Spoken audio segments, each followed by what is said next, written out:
ሰላም ጤና ይስጥልን ክቡራን ተመልካቾቻችን ከካፋ ቴሌቪዥን ለሳቱ የመራጥናቸው ዜናዎች ይዘን ቀርበናል። ከዜናዎቹ ጋር ብሩክታይት ብርሃን ነኝ።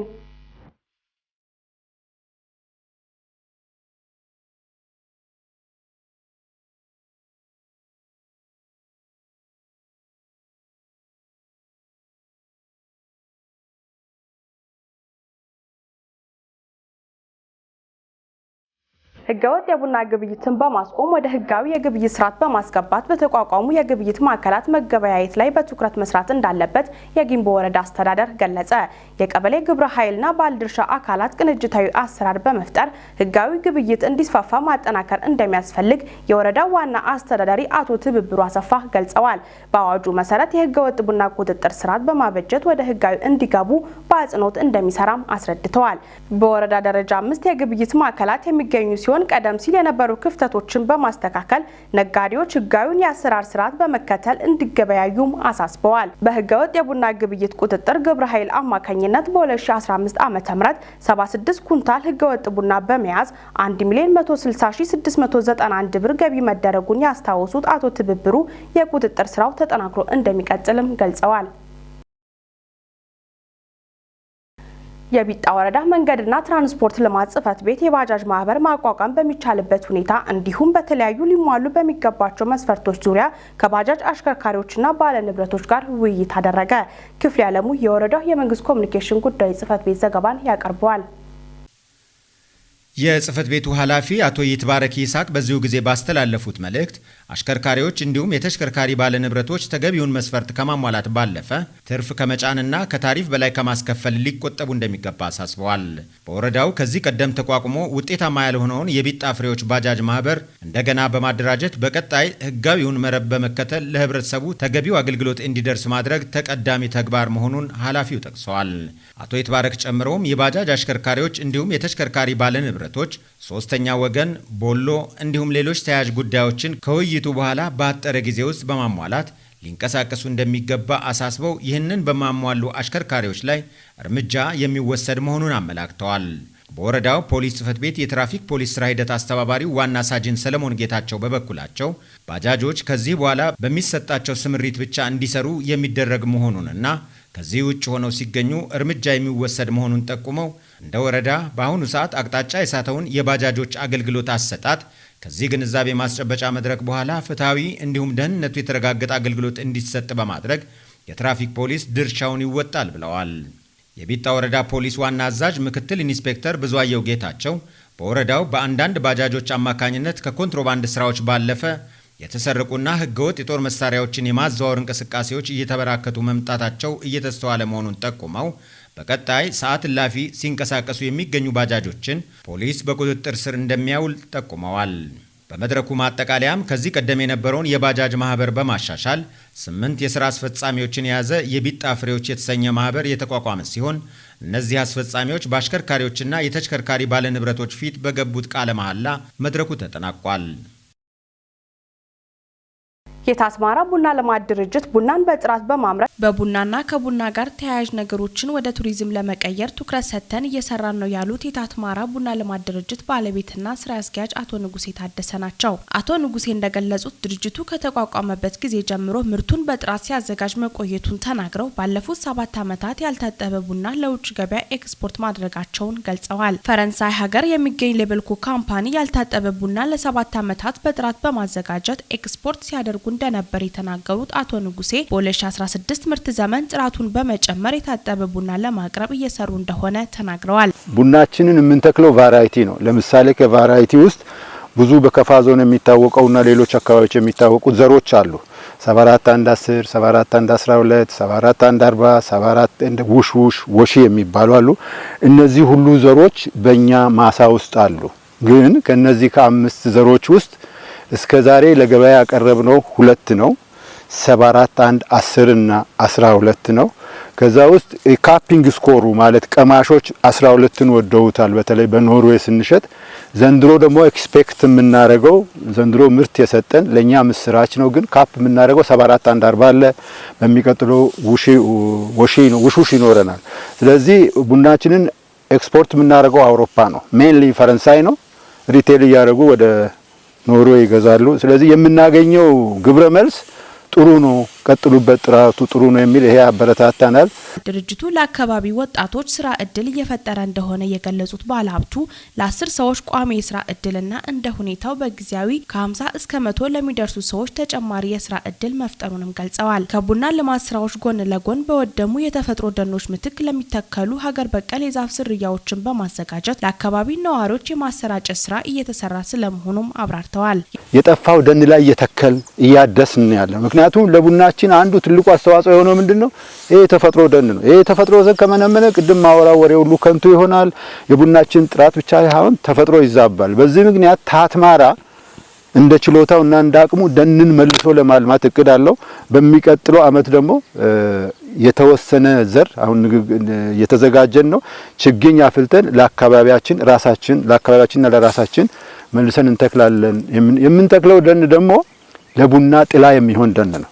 ለቡና ጥላ የሚሆን የቡናን ጣዕም በጥሩ ውጤት የሚሰደን ስለሆነ በዛ ላይ እየሰራን ያለ ነው። የታትማራ ቡና ልማት ድርጅት ቡናን በጥራት በማምረት ኤክስፖርት ከማድረግ ባለፈ የካፋ ዞንን በቱሪዝም ለማስተዋወቅ እየሰራ መሆኑን አቶ ንጉሴ ያስረድተዋል። በቡና ልማት ድርጅት ውስጥ እየተሰሩ ያሉ ስራዎችንና ባህልን ለማስተዋወቅ ከቡናና ቡና ጋር ተያያዥ ከሆኑ ነገሮች የተሰሩ የተለያዩ ጌጣጌጦችና አልባሳቶችን ጎብኚዎች መጥተው እንዲጎበኙ አቶ ንጉሴ ጥሪ አቅርበዋል። በድርጅቱ ተቀጥረው ከሚሰሩ ሰራተኞች መካከል ወጣት አስረስ አቤቶና ወይዘሮ ተዋበሽ ታደሰ በድርጅቱ ከተቀጠሩ ረጅም ጊዜያትን ያስቆጠሩ መሆናቸውን ተናግረው እዚሁ በመስራት ከሚያገኙት ገቢ ቤተሰቦቻቸውን ማስተዳደር መቻላቸውን ገልጸዋል። በወቅቱ ትምህርትን ጨርሼ ስራ አጥቼ ነበረ።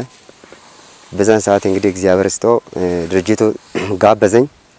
እንደተማርኩ የሰራ ትማራለህ ምናምን ብሎኝ መጥቼ እዚህ ስራ ተቀጥሬ ብዙ አመት ከሳቸው ጋር ታትማራ ቡና ድርጅት ላይ ወደ 10 አመት ከ10 እስከ 12 አመት ሰርቼ ትምህርትን አሻሽዬ ተመረሳች። ወጣት አስረስ ስራውን ሲጀምር የ10ኛ ክፍል ተማሪ እንደነበር አስታውሶ ከድርጅቱ በሚያገኘው ወራዊ ደሞዝ ተምሮ አሁን ላይ የዲግሪ ትምህርቱን እየተከታተለ መሆኑንም አብራርተዋል። ዘገባው የካፋ ዞን የመንግስት ኮሚኒኬሽን ጉዳዮች ጽህፈት ቤት ነው።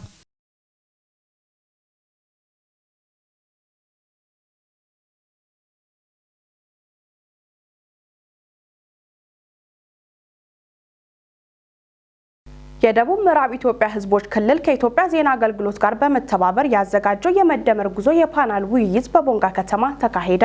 በመድረኩ የደቡብ ምዕራብ ኢትዮጵያ ህዝቦች ክልል ርዕሰ መስተዳድር ዶክተር ኢንጂነር ነጋሽ ዋጌሾን ጨምሮ የፌዴራልና የክልል ከፍተኛ የመንግስት የስራ ኃላፊዎችና የጅማ ዞን ከፍተኛ አመራሮች ተሳትፈዋል።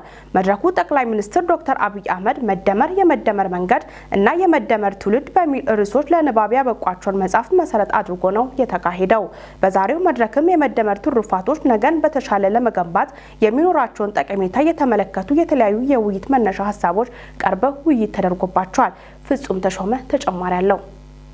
የመደመር ትሩፋቶች ለተሻለ ነገ በሚል መሪ ቃል በተዘጋጀው በዚህ የፓናል ውይይት ላይ ችግሮችን በጽናት ማለፍን ሀገር በቀል እውቀትን በመጠቀም የተሻለ ሀገርን ለቀጣዩ ትውልድ ማሻገር እንደሚያስችል ጠቅላይ ሚኒስትር አብይ አህመድ ከጻፏቸው 3 መጻሕፍት መረዳት ተችሏል ያሉት የኢዜአ ዋና ስራ አስፈጻሚና የመድረኩ አዘጋጅ አቶ ሰይፈ ደርቤ ናቸው። አቶ ሰይፈ አያይዘው በእነዚህ መጻሕፍቶች ውስጥ ሀሳቦችን በጥልቀት በመወያየትና ሀገራዊ ለውጥን ለማፋጠን ጉልህ ሚና ያለው በመሆኑ በውይይት ማዳበር በማስፈለጉ ፓናሉ መዘጋጀቱን አስረድተዋል። ትውልድ ላይ የኢትዮጵያን መጠናከር ከማጽናት አንጻር አዲሱ ትውልድ ወደ ውስጥ ብቻ በመመልከት ከሚፈጠር ውስጣዊ ልዩነትን የሚያጎላ ፖለቲካ ወጥቶ አፍሪካዊ ህብረትና ትብብርን ወደሚያጠናክር ፓራዳይም ሊሸጋገር ይችላል።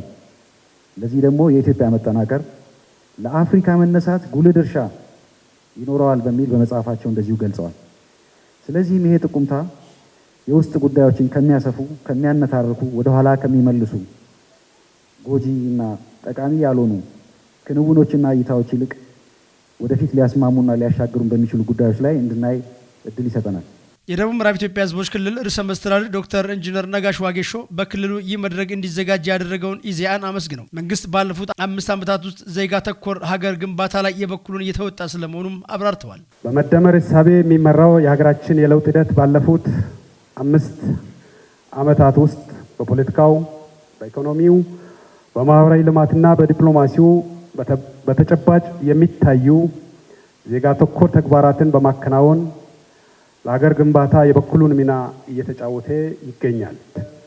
ህብረ ብሔራዊ አንድነትን በጽኑ መሰረት በመትከል ወደ ሁለንተናዊ ብልጽግና የምናደርገውን ሽግግር በተጨባጭ በሚታዩና በሚዳሰሱ ስራዎች እያሳለጠ ይገኛል። ይህ ክልልም ሀገሪቱ ለምታደርገው ሁለንተናዊ ለውጥ አንዱ ማሳያ መሆኑን ጠቁመው ሰላምና ጸጥታን በማስፈን የዜጎችን ደህንነት በመጠበቅ ብዝሃነትን በጠበቀ መልኩ ህብረ ብሔራዊ አንድነትን ያረጋገጥንበት ክልል እንዲደራጅም በር የከፈተ መሆኑንም ተናግረዋል። ምዕራብ ኢትዮጵያ ህዝቦች ክልልም ሀገራችን እውነተኛ የዲሞክራሲ ስርዓት ለመገንባት በምታደርገው ጥረት አይነተኛ አብነት የሚሆን የለውጡ ትሩፋት ነው። የህዝቦች ራስን በራስ የማስተዳደር ጥያቄ በሰላማዊ መንገድ ምላሽ ያገኘበት፣ የህዝቦች የሰላም የልማትና የፍትህ የመልካም አስተዳደር ጥያቄዎች እውቅና በመስጠት ደረጃ በደረጃ ምላሽ እንዲያገኙ የፌደራል መንግስትና የክልላችን መንግስት እንዲሁም በተዋረድ የሚገኙ የአስተዳደር መዋቅሮች የተቀናጀ ጥረት እያደረጉ ይገኛሉ። በክልላችን ውስጥ ሰላምና ጸጥታ በማስፈን የዜጎች ማህበራዊና ኢኮኖሚያዊ እንቅስቃሴ እንዲሳለጥ ልዩ ትኩረት በመስጠት ተግባራት በማከናወን የተሻለ ሰላማዊ አካባቢ ማረጋገጥም ተችሏል። የመደመር ጽንሰ ሀሳብ ለሀገራዊ ብልጽግና ጠንካራ ሀገረ መንግስት በመመስረት ሀገራዊ እውቀቶችን በማዳበር ሀገር በቀል መፍትሄ ለመፍጠር ያለመ መሆኑን የብልጽግና ፓርቲ የህዝብና ዓለም አቀፍ ግንኙነት ዘርፍ ኃላፊ አቶ አዲሱ አረጋ ባቀረቡት የውይይት ሀሳብ ተናግረዋል። ብዙ ሀሳቦች ከባህር ማዶ በመጡ ሀሳቦች ችግሮቻችንን ለመፍታት የሞከርንበት ሂደት ብዙም ውጤት ስላላመጣ ለሀገራችን ችግር ሀገር በቀል መፍትሄ ያስፈልጋል ከሚል መነሻ ነው ማለት ነው የመደመር ጽንሰ ሀሳብ ወይም ደግሞ የመደመር እሳቤ መነሻው ማለት ነው። ሀገራዊ ነባራዊ ሁኔታን ያንን ሀገራዊ ነባራዊ ሁኔታ ደግሞ ከሰው ልጆች መሰረታዊ ተፈጥሮ በመነሳት የሰው ልጆችን ፍላጎት ባማከለ መልኩ የሰው ልጆችን ፍላጎት በተሟላ መልኩ በመዳሰስ ያንን መመለስ በሚያስችል ሀገር በቀል መፍትሄ ለማምጣት የተነሳ ሀሳብ እንደሆነ የመደመር ግቦች ሀገራዊ አንድነትን መገንባት፣ የዜጎችን ክብር ማስጠበቅና ማስቀጠል እንዲሁም ሁለንተናዊ ብልጽግናን ማረጋገጥ መሆኑን በፓናሉ ከቀረቡ ጥናቶች መረዳት ተችሏል። የመደመር እሳቤ በመግባባት የዲሞክራሲ ስርዓትን የመገንባት ሂደትና ይዘትን በማየት የሚያስቀጥል መሆኑን በህዝብ ተወካዮች ምክር ቤት የመንግስት ተጠሪ ሚኒስትር አቶ ተስፋዬ በልጅጌ ገልጸዋል። ሚኒስትሩ አያይዘው ሀገራዊ ትርክቶችንና ታሪኮችን በተናጠል ማየትና ትርክቶችን ለሀገራዊ ብልጽግና ማዋል ላይ ብቻ ያተኮረ እንዲሆን ባቀረቡት ጥናት ተመላክቷል።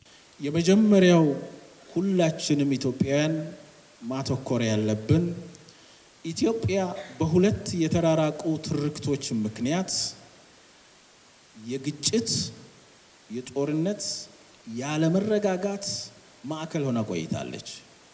ፍጹማዊ አንድነት ትርክት የኢትዮጵያን ብዝሃነት ክዶ በመነሳት የኢትዮጵያን ተፈጥሯዊ ማንነት ክዶ በመነሳት ቅሬታ ፈጥሮ የዛ ተቃርኗዊ ደግሞ ትርክት ልዩነት ብቻ ላይ በማተኮር እኛ ኢትዮጵያውያን በጋራ የፈጠርናቸውን የጋራ እሴቶችን ክዶ በመነሳት ትናንት በመጣንበት መንገድ ላይ ያለውን ቁስልና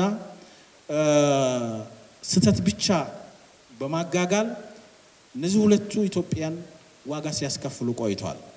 አሁን ይህን ሁኔታ ለመቀየር አሰባሳቢ ትርክት መገንባት ላይ ሁላችንም ማተኮር አለብን። ለዚህም አሁን ብሔራዊ አንድ የጋራ ትርክት ለሀገር ግንባታና ህብረ ብሔራዊ እኩልነት የተረጋገጠባትና ጠንካራ አንድነት ያላት ሀገር ለመገንባት መሰረት ማስቀመጥ በማስፈለጉ መንግስት በትኩረት እየሰራ እንደሚገኝና ይህ ደግሞ ስኬታማ እንዲሆን ሁሉም በባለቤትነት ሊሰራ እንደሚገባ ባቀረቡት ጥናቶች አመላክተዋል።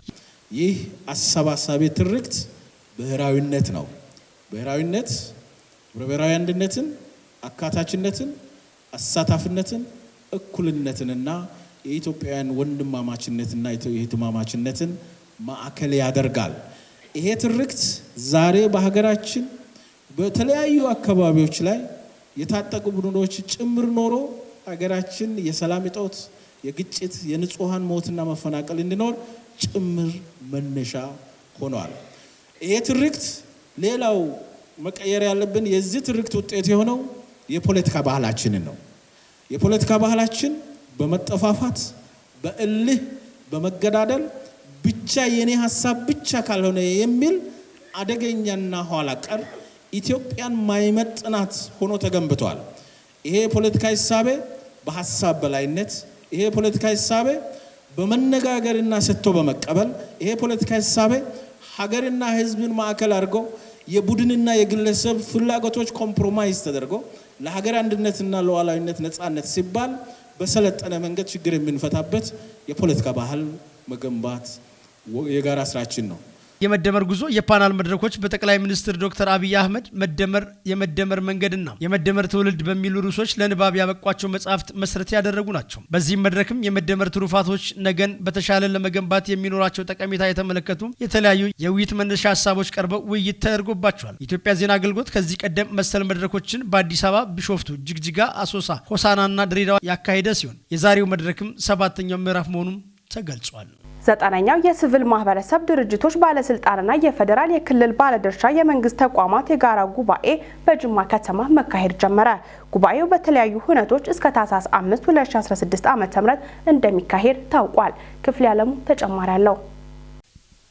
በጉባኤው ላይ ንግግር ያደረጉት በጠቅላይ ሚኒስትር ጽህፈት ቤት የዲሞክራሲና ባህል ግንባታ ማስተባበሪያ ሚኒስትር አቶ መለስ አለም እንደተናገሩት የሲቪል ማህበረሰብ ድርጅቶች ለሀገሪቷ የልማትና ዲሞክራሲያዊ ስርዓት ግንባታ ከፍተኛ ሚና የሚጫወቱ ናቸው። ይህ በመሆኑም መንግስት ላለፉት ዓመታት በዘርፉ ሰፊ የፖሊሲ የህግና ተቋማዊ ሪፎርሞች እንዲካሄዱ ማድረጉን አስታውቀዋል። በዚህም የሲቪል ምህዳሩ እንዲሰፋ ማድረግ የተቻለ ሲሆን አሁን ላይ ከ6000 በላይ የሲቪል ማህበራት በኢትዮጵያ ተመዝግበው በልማት፣ በዲሞክራሲ፣ በሰላም ግንባታ፣ በሰብአዊ ድጋፍና በሌሎችም ጉዳዮች ላይ በስፋት መንቀሳቀስ የሚችሉበት አውድ መፍጠር ተችሏል ብለዋል። ከዚህም የተነሳ በርካታ ስኬቶች እንደተመዘገቡ የገለጹት ሚኒስትሩ በዋናነትም በሪፎርም ስራ፣ በህዳሴ ግድብ፣ በሀገር ህልውና ዘመቻ፣ በምርጫ ስራ፣ በድርቅ ለተጎዱ አካባቢዎች በመድረስ በልማት እቅድ መሳተፋቸው በስራ ዕድል ፈጠራ አካታች ሀገራዊ ምክክር መድረክ እንዲሳካ መሰራቱን አብራርተዋል። በቀጣይም በኢኮኖሚ እድገት ተጨማሪ አቅም በመሆን በማህበራዊ ልማት የነቃ ተሳትፎ እንዲጎለብት ሁሉም አካላት የተቀናጀ ርብርብ ማድረግ እንዳለባቸው አስገንዝበዋል።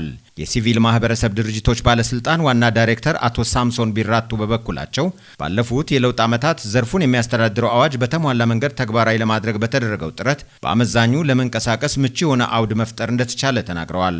ዋና ዳይሬክተሩ አያይዘውም ክትትል፣ ቁጥጥርና ድጋፍ ማድረግ ከመንግስት አካላት እንደሚጠበቅ አመልክተዋል። በጅማ ከተማ እየተካሄደ ባለው የሲቪል ማህበረሰብ ድርጅቶች ባለስልጣንና የፌዴራልና የክልል ባለድርሻ አካላት የመንግስት ተቋማት የጋራ ጉባኤ የሲቪል ማህበረሰብ ድርጅቶች ባለስልጣንና የፌዴራልና የክልል ባለድርሻ አካላት እየተሳተፉ ነው። ጉባኤው በተለያዩ ሁነቶች እስከ ታህሳስ 5 ቀን 2016 ዓ.ም እንደሚቀጥል የዘገበው የኢትዮጵያ ፕሬስ ድርጅት ነው። አሜሪካ ከየመን ሀውቲ አማጽያን የተላኩ ናቸው ያለቻቸውን 2 ሰው አልባ አውሮፕላኖችን መታመጣሏን አስታወቀች። የአሜሪካ ማዕከላዊ እዝ እንዳስታወቀው የተወሰደው እርምጃ አማጽያኑ በአሜሪካ የንግድ መርከብ ላይ ቀደም ሲል ለፈጸሙት ጥቃት ምላሽ መሆኑንም አስታውቋል። በሀውቲ አማጽያን የተላኩና የአሜሪካንን የንግድ መርከቦች ለመምታት ተልዕኮ የነበራቸው 2 ሰው አልባ አውሮፕላኖች የአሜሪካን መርከቦች ሲያስሱ እንደነበር ተነግሯል። ነገር ግን የአሜሪካ ባህር ኃይል በወሰደው እርምጃ የመርከቦችን ደህንነት ማስጠበቅ መቻሉን ማዕከላዊ እዙ አመልክቷል። ሰሜናዊ የመንን በብዛት የተቆጣጠሩ ሀውቲዎች ወደ እስራኤል ሎጂስቲክ ያደርሳሉ ባሏቸው የአሜሪካ መርከቦች ላይ በተደጋጋሚ ጥቃት ሲፈጽሙ ቆይተዋል። በዚህም የአሜሪካ መርከቦች በመካከለኛው ምስራቅና በቀይ ባህር የሚያደርጉትን እንቅስቃሴ እያደናቀፉ ነው መባሉን አረብ ኒውስ አስነብቧል። የእስራኤል የውጭ ጉዳይ ሚኒስትር ሀገራቸው ዓለም አቀፍ ድጋፍ ብታገኝም ባታገኝም የጋዛ ጦርነትን እንደምትገፋበት ተናገሩ። ጦርነቱ ባለበት ደረጃ የተኩስ አቁም ማለት ለሐማስ ስጦታ ነው ሲሉ ሚኒስትሩ ኢላይን ኮሄን ተናግረዋል። ማሼ ሴፉ በርካታ ሰላማዊ ፍልስጤማውያን በጦርነት ምክንያት መገደላቸውን እንዲሁም በጋዛ ያለው ሰብአዊ ቀውስ ማሻቀቡን ተከትሎ እስራኤል ጫና እያደረባት ነው። ማክሰኞ ዕለት የተባበሩት መንግስታት ጠቅላላ ጉባኤ በፍጥነት ተኩስ አቁም እንዲደረግ ያቀረበውን ሀሳብ በአብላጫ ድምጽ አልፏል። አልፎም ጠንከር ያለ ንግግር ያሰሙት የዩናይትድ ስቴትስ ፕሬዝዳንት ጆ ባይደን እስራኤል ጋዛ ላይ ባደረሰችው ጅምላ የቦምብ ጥቃት ምክንያት በዓለም አቀፉ ማህበረሰብ ዘንድ ያላትን ድጋፍ እያጣች ነው ብለዋል። ረቡዕ በሰሜንና በደቡብ ጋዛ ያለው ከባድ ጦርነት የቀጠለ ሲሆን ከመኖሪያቸው የተፈናቀሉ በመቶ ሺዎች የሚቆጠሩ ፍልስጤማውያን እየወረደ ባለው ዶፍ ዝናብ ምክንያት ከፍተኛ ችግር ላይ ናቸው። አንድ ከፍተኛ የተባበሩት መንግስታት ባለስልጣን የፍልስጤም ግዛት ያለው የጤና አገልግሎት በመውደሙ ምክንያት ተላላፊ በሽታዎች እየተዛመቱ ነው፣ ቀጥሎ ደግሞ የጤና ቀውስ ሊከተል ይችላል ሲሉ አስጠንቅቋል። ሐማስ በአውሮፓውያኑ ጥቅምት 7 ሳይጠበቅ ጥቃት አድርሶ 1200 ሰዎችን ከገደለ በኋላ 240 ሰዎችን አግቶ በመውሰዱ ነው ይህ ጦርነት የተቀሰቀሰው። ከጦርነቱ መጀመር በኋላ 18600 ሰዎች ጋዛ ውስጥ ተገድሏል። ከተገደሉት ፍልስጤማውያን መካከል 70 በመቶ ሴቶችና ህጻናት ናቸው ሲል በሐማስ የሚመራው የጤና ሚኒስቴር ይገልጣል። ማክሰኞ በነበረው የተባበሩት መንግስታት ጠቅላላ ጉባኤ 153 አባል ሀገራት አስገዳጅ ያልሆነውን ረቂቅ የተኩስ አቁም ሐሳብ ደግፈውታል። 8 ሀገራት ደግሞ እስራኤልና አሜሪካን ተከትሎ የተኩስ አቁም መደረግ የለበትም ሲሉ የተቃውሞ ድምጽ አሰምቷል። ኦስትሪያ፣ ቼክ ሪፑብሊክ፣ ዩናይትድ ኪንግደም እና ጀርመን ድምጽ ተአቅቦ ከመረጡ 23 ሀገራት መካከል ናቸው። ባለፈው አርብ የተባበሩት መንግስታት የጸጥታው ምክር ቤት አስገዳጅ የተኩስ አቁም ስምምነት መደረግ አለበት ሲል ያቀረበውን ሐሳብ አሜሪካ ሐማስ ተመልሶ እንዲደራጅ ያደርጋል ስትል ድምጿን በድምጽ የመሻር ኃይሏን ተጠቅማ ውድቅ አድርገዋለች። ጠቅላላ ጉባኤው ካቀረበው ሐሳብና ባይደን ካሰሙት ማስጠንቀቂያ በኋላ ነው የእስራኤል የውጭ ጉዳይ ሚኒስቴር እስራኤል ዓለም አቀፍ ድጋፍ ብታገኝም ባታገኝም ጦርነቱን ትቀጥለዋለች ያሉት። እስራኤላውያን በጋዛ በንጹሃን ላይ እየደረሰ ያለው ጉዳት ከፍተኛ ቢሆንም ጦርነቱ መቀጠል እንዳለበት ይደግፋሉ ተባለ። ከሁለት ወራት በላይ ባስቆጠረው ጦርነት ከ18500 በላይ ፍልስጤማውያንና ከ1200 በላይ እስራኤላውያን ሕይወት ተቀጥፏል። በጦርነቱ የተገደሉ የእስራኤላዊ ወታደሮች ቁጥርም 115 መድረሱን የተነገረው። ክፍል ያለሙ ሮይተርስ ያነጋገራቸው እስራኤላውያን ጦርነቱ ምንም እንኳን ሰብአዊ ውድመቱ ቀላል ባይሆንም ሐማስ እስኪወገድ ድረስ መቀጠሉ ተገቢ ነው ብለዋል። እስራኤል የጥቅምት 7ቱን ጥቃት ያቀነባበሩ የሐማስ ታጣቂዎችን ካልደመሰሰች አሊያም በቁጥጥር ስር ካላዋለችና ቀሪ ታጋቾችን ካላስለቀቀች ጦርነቱ መቀጠሉ ግድ መሆኑን በመጥቀስ የእስራኤል የዲሞክራሲ ኢንስቲትዩት በቅርቡ ከህዝቡ ሰበሰብኩት ያለው አስተያየትም 75 በመቶ እስራኤላውያን ጦርነቱ መቀጠሉን እንደሚደግፉ አመላክቷል ተብሏል። ጦርነቱ በርካታ የእስራኤል ወታደሮችን እንደሚቀጥፍ ቢታመንም እስራኤል በጠላትነት ከፈረጀቻቸው ሀገራት ሊቃጣባት የሚችል ጥቃትን ለመመከት ሐማስን ሙሉ በሙሉ ማጥፋት አለባት የሚለው የበርካቶቹ እምነት ነው ይላል ኢንስቲትዩቱ። ይህንን ጦርነት ካላሸነፍን እንደ ኢራን ያሉ ሀገራት በሌላ ግንባር በሚያስታጥቋቸው አካላት ጦርነት ማወጃቸው አይቀርም ባይ ናቸው ቤንዚዮን ሌቪንጀር የተባሉ እስራኤላዊ። የቴል አቪቭ ዩኒቨርሲቲ የሰበሰበው የህዝብ አስተያየት የእስራኤል ጦር በጋዛ ያልተመጣጠነ እርምጃ እየወሰደ ነው ብለው የሚያምኑ እስራኤላውያን ከ10 በመቶ እንደማይበልጥ አመላክቷል። የእስራኤል መገናኛ ብዙሃን በፍልስጤማውያን ላይ እየደረሰ የሚገኘውን ሰቆቃ እንደ ዓለም አቀፍ ሚዲያዎች ሽፋን አይሰጡትም። የሚዘግቡትም ለጥቅምት 7ቱ ጥቃት እንደ በቀል የተወሰደና በጦርነት ውስጥ ተጠባቂ ነገር እንደሆነ ቀለል አድርገው ያቀርቡታል። ከህዝብ ተሰበሰቡ የተባሉት አስተያየቶች እስራኤላውያን ጦርነቱ እንዲቀጥል ፍላጎት አላቸው ቢሉም ቴል አቪቭ ሐማስን መደምሰስም ሆነ ታጋቾችን በፍጥነት ማስለቀቅ አልቻለችም። ሐማስ በበኩሉ የጦርነቱ እየተራዘመ መሄድ እስራኤልን ከባድ ዋጋ እንደሚያስከፍላት ገልጿል። ክቡራን ተመልካቾቻችን ከከፋ ቴሌቪዥን ለሰዓቱ የመረጥናቸው ዜናዎች እስካሁኖቹ ነበሩ። ዜናዎቹን እየመራው እኔ ብሩክታይት ብርሃኑ አብሬያችሁ ቆየው። ከቀሪ የከፋ ቴሌቪዥን መሰናዶች ጋር መልካም ጊዜ